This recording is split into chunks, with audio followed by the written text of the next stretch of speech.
You've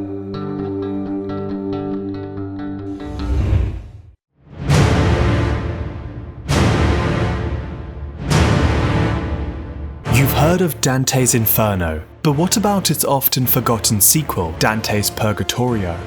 Between heaven and hell lies a mysterious middle realm, Purgatory, where souls face brutal trials to earn salvation. Think hell is bad? You haven't seen anything quite like this. But what actually happens in Dante's Purgatorio? Why is it so often overlooked? And what horrors await those seeking redemption? Let's ascend the mountain and uncover the 7 stages of Mount Purgatory. This is Dante's Purgatorio, the forgotten sequel to Inferno. In many branches of Christianity, if a person is not quite evil enough for hell, but not quite good enough for heaven, they must be tested. To prove themselves, souls are taken to a place known as Purgatory. Think of it like a boot camp for the soul. Our most vivid description of this place comes from Dante Alighieri, a medieval Italian poet who penned his masterpiece, the Divine Comedy. It's a sprawling epic that documents the afterlife, from hell to heaven and everything in between. In Dante's Purgatorio, Purgatory is envisioned as a giant mountain, made up of 7 stepped terraces, each one designed to purge souls of a specific sin. On a quest to redeem his soul, Dante must pass through each level and reunite with his long-lost beloved Beatrice, who resides at the top of the mountain. He's had to endure literal hell to get here, but his greatest trial is yet to come. Fortunately, Dante's not alone. With him is the Roman poet turned afterlife tour guide Virgil. He is tasked to help Dante with the ascent. The only thing in their way is a vertical climb of sinners, suffering, and sword-wielding angels. What could possibly go wrong? Our story begins at the dawn of Easter Sunday, as Dante and Virgil arrive at the shores of Purgatory. Above them looms a vast mountain, far greater than any peak on Earth. According to Dante's description, Mount Purgatory is on an isolated island, surrounded by a vast and endless sea. Dante tells us that this sacred mountain lies somewhere in the southern hemisphere, directly opposite the holy city of Jerusalem. If such a place actually existed, it would be right here, in the heart of the South Pacific, thousands of miles from the remote islands of French Polynesia. However, no such mountain has been discovered. Well, not yet at least. Dante is not at Purgatory, not quite yet. The place where he and Virgil are standing is known as Ante-Purgatory, a waiting ground at the foot of the mountain. Ante-Purgatory houses the late repentant, those who only remembered God at the point of death, after a lifetime of sin. Despite their last-minute confessions, they will not be let in so easily. Instead, they must wait for years before they're allowed entry, a period equal to the length of their lives on Earth. Dante and Virgil ascend the foothills and finally arrive at the gate of the mountain. Guarding Purgatory is a fearsome-looking angel. In its hand, it holds a giant sword. Very much afraid, Dante pleads humbly for the gate to be opened. The angel pauses, then silently draws a sword to Dante's forehead, carving the letter P 7 times. The letter stands for peccatum, the Latin word for sin. These 7 marks can only be removed by successfully passing the 7 trials that lie ahead. And with that, the angel unlocks the gate. Without hesitation, Dante and Virgil proceed.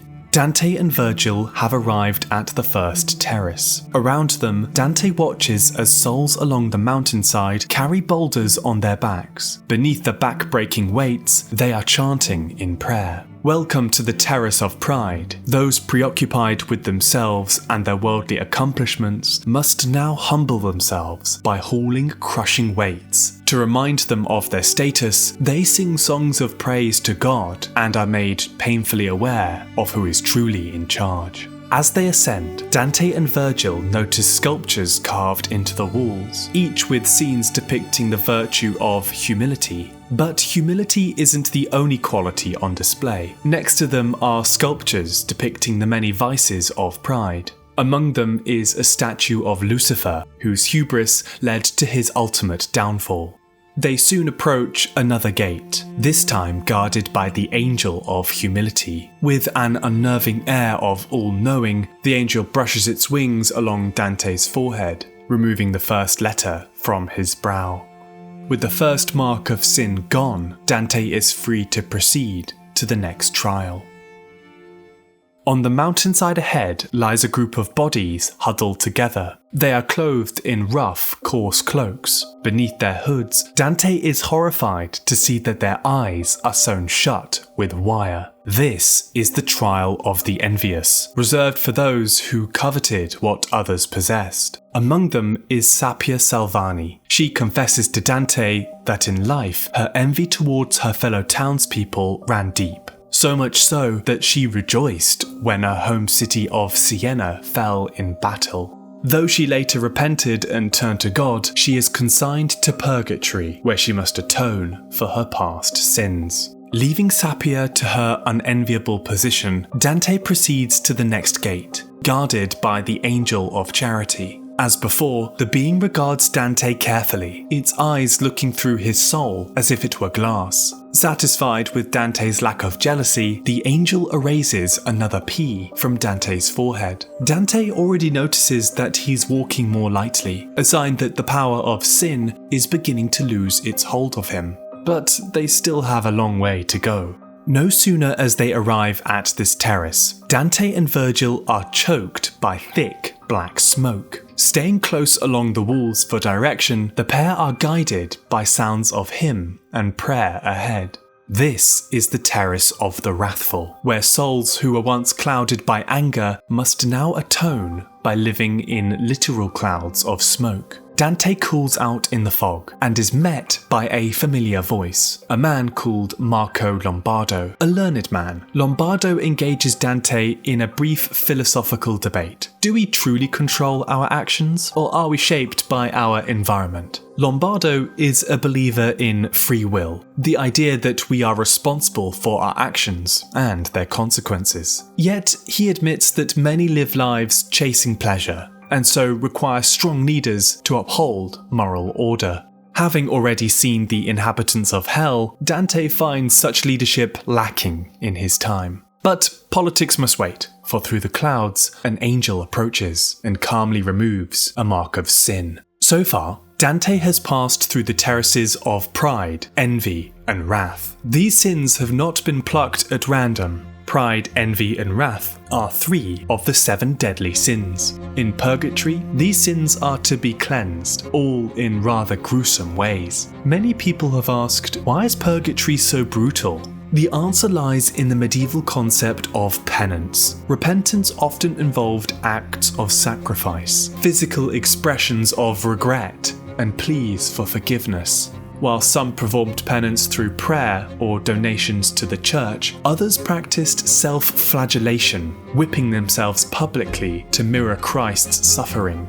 This medieval tradition provides the theological basis of Purgatory. Dante was living in a time when Christianity was a little more hardcore than today. Faith demands sacrifice, and salvation was something to be earned through suffering. Hey, no one said getting into heaven was easy. That's 3 deadly sins down: pride, envy, and wrath, each painfully cleansed, but 4 more remain. The next terrace is a strange one. Around Dante and Virgil, people are sprinting ceaselessly, caught in an endless cycle of exhausting activity. This is the trial of the slothful, those who, in life, lacked commitment and allowed distractions to rule them. Now they are forced to learn the true meaning of effort. Their punishment is to live in perpetual motion, to relentlessly burn away their sin like calories. Preoccupied with their tasks, none have the time to speak with Dante, and so he and Virgil press on towards the exit. There, the Angel of Zeal awaits. Seeing the effort Dante has gone through to get here, it removes the 4th letter from Dante's forehead. Arriving at the 4th terrace, Dante encounters an uncomfortable sight. People lying face down, eyes fixated on the ground, their bodies strewn along the landscape. This is the trial of greed, where souls purge their obsession with wealth and power by meditating on the futility of worldly possessions. Among them, Dante recognizes a surprising figure, Pope Adrian V. It may be surprising to find a pope here, but the Divine Comedy is filled with figures Dante had personal grievances against, including many of his political and religious adversaries. In placing Adrian V among the greedy, Dante makes a criticism of the immense power and wealth accumulated by the medieval church, something he viewed with deep skepticism. No sooner does Dante finish speaking than the ground trembles. Virgil explains that this is a sign that a soul has successfully completed its trials. Approaching them now is the newly freed soul in question. Statius, a Roman poet of ages past. After 500 years on the Terrace of Envy, he has finally atoned for his sins and is ready to ascend. But before he departs, he decides to join Dante and Virgil for the remainder of their journey. Passing the Angel of Generosity, only 2 terraces now remain. The 3 poets arrive at their next destination. Tall trees line the path, their branches heavy with ripe, tempting fruit. Around the base of the trees, gaunt, emaciated souls gather, their hollow eyes fixed on the fruit above. Starved and weakened, they suffer in eternal hunger and thirst, their agony palpable. This is the Terrace of Gluttony. For those who indulged in food and drink, their fate is to have delicious food hang above them, yet they're never able to take a bite. It's a harsh warning that their true hunger should have been for God. Dante encounters a familiar face, Forese Donati, a friend from his days in Florence. The two reminisce about their carefree lives in the taverns, a lifestyle that has clearly come with one hell of a hangover for Forese. Pleasantries over, Dante bids farewell to his ghostly companions and approaches the Angel of Temperance, who removes another mark from his spiritual passport. Now arriving at the final terrace is the greatest challenge of them all. Before them stands a wall of roaring flames. This is the Terrace of Lust, where souls must purge the sin of unchecked desire. To pass, Dante must walk through the fire, burning away any sinful craving. The thought of such pain terrifies him, but Virgil reassures him. Yes, it will hurt, but he will survive. More importantly, Virgil reminds him of Beatrice, who awaits him across the flame. And with that, Dante steels himself, takes a deep breath, and steps into the fire. Pride, envy, wrath, sloth, greed, gluttony, lust. Dante has successfully passed through the trials of Purgatory and has ascended the mountain. All 7 letters have been removed from his forehead, and he's been cleansed of all 7 deadly sins. Dante has now arrived at the summit of Mount Purgatory, the garden of earthly paradise, a place that mirrors the Garden of Eden. Walking through this tranquil space, Dante encounters an unfamiliar woman, Matilda. Anticipating his arrival, she leads him to a clearing in the forest. Dante is met with a surreal sight, a triumphal procession filled with strange and bizarre figures. Among them are wise men, virtuous women, and a griffin, a parade of Christian symbols. At the centre of it are 4 beasts, each with 6 wings covered in rich plumage. These are the living creatures from God's throne room in the Book of Revelation, divine beings who will one day initiate the end of the world. Once the strange and symbolic procession ends, Matilda leads Dante to the woman he has long yearned to see, Beatrice. Radiant and glowing in a spectral white light, at last they're reunited. She looks deeply to him, and then glares. She is far from pleased with Dante. She reminds Dante of all his past failings, the wrongs he has done, and the people he has hurt. There's no room for excuses. Beatrice demands that Dante confesses his sins. Right here, right now. At this rather awkward moment, Virgil and Statius conveniently leave the narrative altogether, never to be seen again in the Divine Comedy. Dante breaks down and weeps, recounting his miserable, sinful life. Beatrice watches as a grovelling Dante gets back onto his feet. She's satisfied. Dante has passed the test and seems sincere enough. Dante is then baptised in the waters of the river Lethe, which washes away the memory of his past sins, and then is rebaptised in the river Eunoe, which replaces them only with good memories. Now sufficiently blessed with his holy lobotomy, Beatrice takes his hand and flies him up to heaven, marking the end of Dante's journey through Purgatory. Ahead is the final chapter of the Divine Comedy, Paradiso.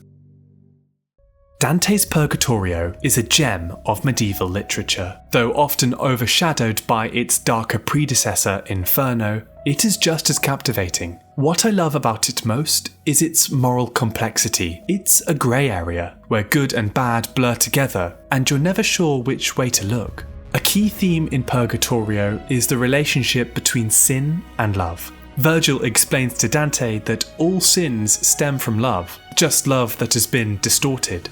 Pride is a twisted love of oneself. Envy is a corrupted love for others, and so on. Purgatory's purpose, then, is to correct these disordered loves, guiding souls to atone for their sins and learn how to love truly. In doing so, they'll naturally return to heaven. We've seen Dante climb a mountain of repentance, face flaming walls of penance, and meet angels with an obsession for the letter P. Dante's tour through Purgatorio is one big guilt trip, quite literally.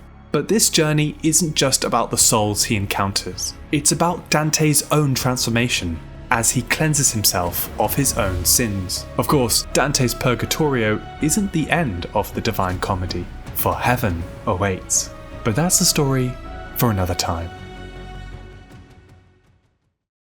Hey, thanks for watching. I really hope you enjoyed this video. If you like this and want to see more, why not subscribe? A like and a comment also go a really long way. A number of you in the comments asked for another Divine Comedy video, and so I'm delighted to cook this one up for you. If you have any suggestions, do let me know in the comments. I'd love to read them. Anyway, I look forward to seeing you next time. Goodbye.